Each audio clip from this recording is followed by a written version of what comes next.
All right, this is a 2015 Honda Civic. It came in with no start issues, so we kind of did a diagnosis and we checked the starter and we said, oh, it needs a starter.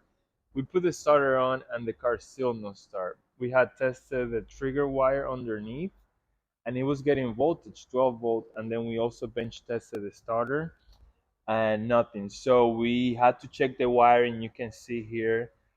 We checked the relay, we checked all the fuses and everything. It looks good, but it's not getting continuity to the trigger wire on the starter. It comes to find out when I'm tracing the harness, someone in the past had done a relay jump here, and it was causing the starter signal not to get where it needs to go. This is aftermarket, so this was all concealed and hidden under this trim.